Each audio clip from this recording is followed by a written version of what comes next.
Okay, सो अब start करते हैं the first topic that is honouring of the bill. डालेंगे please heading honouring of the bill. So यहाँ पे एक करेंगे हम लोग, एक पेज पर लिखेंगे आप लोग इन दी बुक्स ऑफ ए, और दूसरे पेज पर लिखेंगे in the books of B. In the books of B. So यहाँ पे in the books of A start करते हैं फर्स्ट ट्रांजैक्शन से। तो फर्स्ट ट्रांजैक्शन ये हुआ कि ए ने सामान बेचा है किसको, मिस्टर बी को। तो लिखेंगे please sold goods worth 10,000 to B on 1st April 2025। So यहाँ पे डेट आएगी, पहले तो जर्नल एंट्रीज कर रहे हैं तो डेट आएगी 1st April 25। Yes tell me, क्या एंट्री करेगा ए, इसने किसको सामान बेचा है, तो क्या एंट्री होगी, B account debit to sales. So it will be B's account debit to sales account. सामान बेचा गया है 10,000 and 10,000 again. Goods sold to B. Likewise अगर ए ने सामान बेचा है बी को, तो बी ने क्या किया होगा, गुड्स परचेज किए होंगे। तो यहां पे आएगा नंबर 1, ये क्या लिखेगा, इसका ट्रांजैक्शन होगा purchased goods worth 10,000 from A on 1/4/25। सो यहाँ पे ये एंट्री क्या करेगा, बताइए, ये बी एंट्री क्या करेगा, purchases account debit to A's account. So क्योंकि इसने परचेज किया है, so it will be purchases account debit to B's account. It is for 10,000 and 10,000। अच्छा सॉरी, ये होगा एज अकाउंट, क्योंकि ए से परचेज किया गया तो टू एज अकाउंट। ठीक, तो यहां पे क्या लिखेगा नरेशन, ये goods purchased from A. Clear. अब क्या हुआ, क्योंकि ए ने सामान बेचा है बी को और बी अमाउंट पे कर नहीं रहा था, तो ए ने क्या किया, बिल ड्रॉ किया। हाँ कि ना, देखेंगे सेकंड ट्रांजैक्शन। सेकंड ट्रांजैक्शन होगा आपका ऑन, सपोज 5th अप्रैल को ये बना दिया इसने, on 5th April 2025 drew a bill for 2 months on B. तो यहां पे ए ने 2 महीने के लिए बिल ड्रॉ किया है। कितने रुपए का बिल ड्रॉ किया होगा, 10,000 पे। जितना सामान बेचा है, जितना अमाउंट चाहिए था उतने बिल ड्रॉ कर दिया ऑन बी। तो यहां पर अगर नॉर्मली हम लोगों को, दैट इज अगर नॉर्मली मिस्टर ए को कैश मिल रहा होता बी से, तो क्या एंट्री होती, cash account debit to B's account. हाँ कि ना, नॉर्मल एंट्री होती। पर क्या कैश मिल पा रहा है क्या इसको, नहीं। इसके पास क्या आ रहा है, बिल्स आ रहा है। क्या आ रहा है इसके पास, किसने साइन किया हुआ है इस बिल में, मिस्टर बी ने। बी ने साइन किया ना कि हाँ भैया मैं आपको दे दूंगा अमाउंट, कब दूंगा, 2 महीने बाद। तो यहाँ पे एंट्री होगी आपकी। तो यहाँ पर जो mister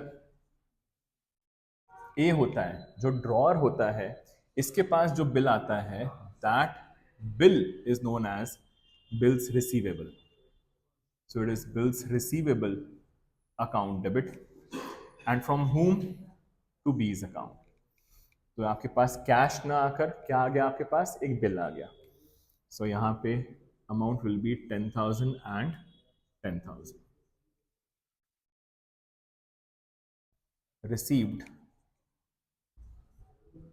bills receivable from B.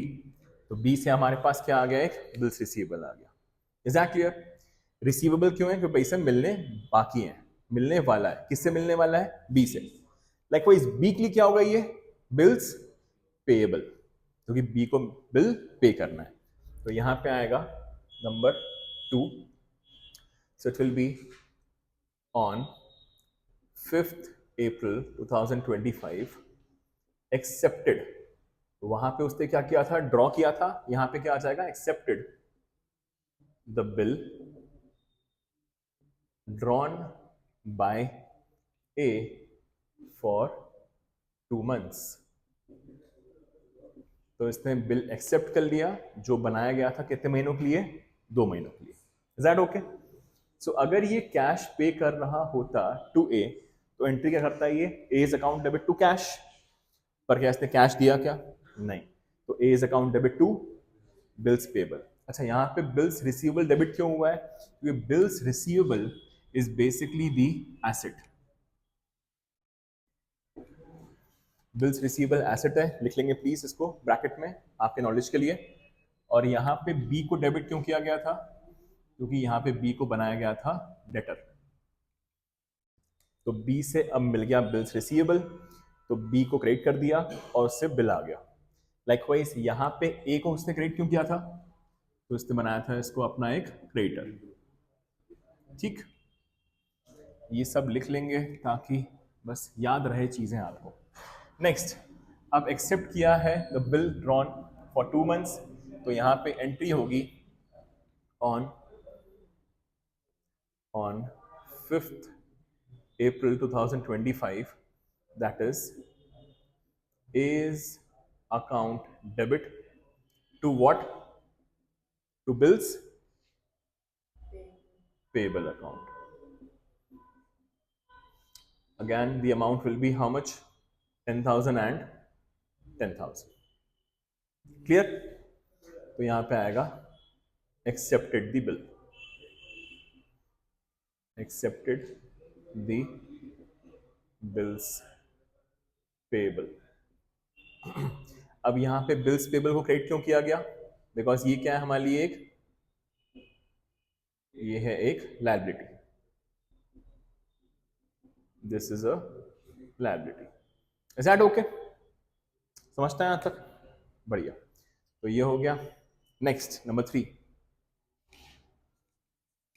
अब फाइनली वो डेट आएगी जिस दिन ये अमाउंट मिलना है। तो उस दिन को हम लोग क्या बोलते हैं? Maturity date. ठीक है, लिखेंगे on the maturity, on the maturity. अब डेट क्या आएगी इसकी? डेट होएगी इसकी that is 5th April plus 2 months, 2 महीने का बिल है, plus 3 days of grace, plus 3 days will be equal to कौन सी डेट आ जाएगी आपके यहाँ पे? 8th of April है तो मई जून, 8th June 2025 the bill was honored। तो exactly on the maturity date that is 5 अप्रैल से लेकर 5th of June plus 3 days that will give you 8th of June। समझता है यहाँ तक? पक्का पक्का। अब यहाँ पे इस दिन मैच्योर हो गया बिल, तो आपके पास क्या आना चाहिए था अल्टीमेटली? कैश। तो आपके पास कैश कहां से आएगा? बिल से। तो ये बिल लेकर ए पहुंचेगा किसके पास? बी के पास, और बी अमाउंट पे कर देगा in the form of cash. तो ये हो जाएगी एंट्री आपकी cash account debit to bills receivable account. So इसके पास 10,000 रुपीज आ गए।